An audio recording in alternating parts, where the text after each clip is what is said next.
Hello दोस्तों, स्वागत है आप सभी का हमारे चैनल में। आज हम बात करने वाले हैं how to get IT job after 12th। जो बच्चे अभी 12th में हैं या 12th कर चुके हैं और अगर वो आईटी फील्ड में या आईटी सेक्टर में एज ए सॉफ्टवेयर इंजीनियर अपना करियर बनाना चाहते हैं और फुल टाइम जॉब करना चाहते हैं, तो उनके पास इंडिया में क्या क्या ऑप्शंस और क्या क्या कोर्सेज अवेलेबल हैं, हम उनके बारे में बात करते हैं। द नंबर 1 रिक्वायरमेंट इज़ आपके पास 12th में physics and maths as a mandatory subjects या कंपलसरी सब्जेक्ट होने चाहिए। ये रिक्वायरमेंट बहुत सारी एमएनसी कंपनीज़ की होती हैं जो कि इंटरव्यूज़ के कॉल्स देने से पहले ये चेक करती हैं एज ए फ्रेशर लेवल पे कि आपके पास physics and maths as a mandatory subject है या नहीं। उसके बाद में जो कोर्सेज अवेलेबल्स हैं वो है the number 1 course and most important one is BTech, bachelor of technology. ये कोर्स आप इंडिया की किसी भी कॉलेज से कर सकते हैं। For example top level colleges as IITs and NITs और आपकी स्टेट लेवल की जो इंजीनियरिंग कॉलेजेस होती है वहाँ पर ये बीटेक या फिर बीई का कोर्स अवेलेबल होता है। And computer science and information technology यानी आईटी, ये 2 ब्रांचेज या 2 स्ट्रीम्स ऐसी हैं जिनमें आप बीटेक करने के बाद में आपका कॉलेज से प्लेसमेंट हो सकता है या फिर आप ऑफ कैंपस भी इसमें इजीली जॉब ले सकते हैं आईटी सेक्टर्स में, क्योंकि बहुत सारी कंपनीज आपकी कॉलेज में भी आ जाएगी जब आप 3rd ईयर या फाइनल ईयर में होंगे और उसके थ्रू आपको कैंपस प्लेसमेंट हो सकता है। Number 2 option is BSc. आप किसी भी कॉलेज से बीएससी इन आईटी या कंप्यूटर साइंस, ये 2 स्ट्रीम्स हैं फिर से जिसमें कि आप बीएससी कर सकते हो और बीएससी के बाद में आप आईटी सेक्टर में जॉब देख सकते हो या आईटी सेक्टर में जॉब के लिए तैयारी कर सकते हो। अगर आप चाहो तो आफ्टर बीएससी आप एमएससी भी कर सकते हो, लेकिन उसकी वो दैट इज़ नॉट मैंडेटरी कि आपको एमएससी करनी है जॉब के लिए। एमएससी आईटी होता है, एमएससी सीएस भी होता है। And the third option is BCA. BCA in the sense bachelor of computer application.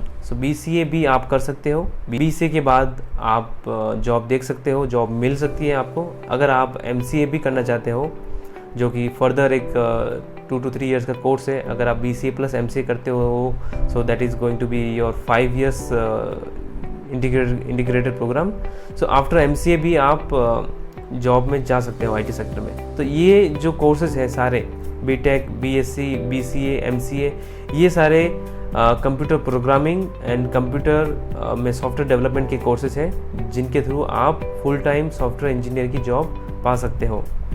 और सारी एमएनसीज एंड सारी आईटी कंपनीज ये कोर्सेज वालों को ही जॉब देती हैं एज ए फ्रेशर।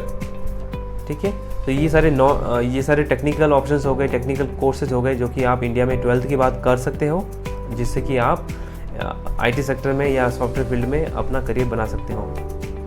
अगर आपने अपनी एजुकेशन नॉन टेक्निकल फील्ड्स यानी बीए, बीकॉम, एग्रीकल्चर इन सब से की है और आपको आईटी सेक्टर में या सॉफ्टवेयर फील्ड में जॉब चाहिए, आप ये कोर्सेज करने के बाद में या अपनी एजुकेशन ख़त्म होने के बाद में आप किसी भी आईटी ट्रेनिंग सेंटर या जॉब रेडी प्रोग्राम्स जो होते हैं, जो ट्रेनिंग इंस्टीट्यूट्स होते हैं, उनसे आप 6 months to 1 year की ट्रेनिंग ले सकते हैं, जो आपको किसी भी आईटी फील्ड में ट्रेनिंग देने के साथ साथ आपको जॉब असिस्टेंस भी प्रोवाइड करेंगे और आपकी जॉब में हेल्प भी करेंगे।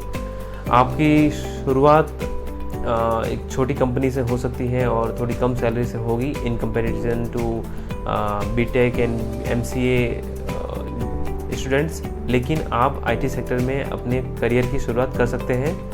एंड फिर समय के साथ साथ विद एक्सपीरियंस आप कंपनीज स्विच करेंगे तो वहाँ पे आपका नॉन टेक्निकल बैकग्राउंड कोई ऑब्स्टिकल नहीं होगा। में आपका एक्सपीरियंस एंड आपकी स्किल्स बहुत मैटर करती है, ना कि आपका एजुकेशन या आपने कौन से कोर्सेज किए थे, आप कैसा परफॉर्म करते हो जॉब में, उसके बेसिस पे आपको सैलरीज एंड पैकेजेस प्रोवाइड किए जाते हैं। बट एक चीज़ आप अवॉइड करिएगा, आपकी करियर में कोई भी गैप नहीं होना चाहिए। इन द सेंस अगर आपने अपनी ग्रेजुएशन कंप्लीट की है 2022 में, 2022 के बाद में मोर देन 6 months का गैप इज़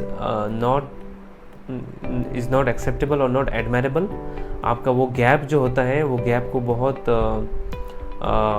एक माइनस पॉइंट की तरह देखते हैं। So please avoid the gap और अगर आप कोई गैप लेना चाहते हैं अपनी एजुकेशन के बाद में, अगर आप कोई ट्रेनिंग करना चाहते हैं, कोई कोचिंग या किसी भी तरह का पार्ट टाइम जॉब करना चाहते हैं, तो वहाँ से आप एक्सपीरियंस लेटर्स लीजिए, एक्सपीरियंस सर्टिफिकेट लीजिए, जो कि एक एविडेंस के तौर पे आप नेक्स्ट कंपनी को जब आप इंटरव्यूज़ में शामिल हो रहे हो, जब आप इंटरव्यूज़ दे रहे हो, उनको दिखा सको कि आपने एजुकेशन के बाद में 1 ईयर या 6 मंथ्स तक क्या किया।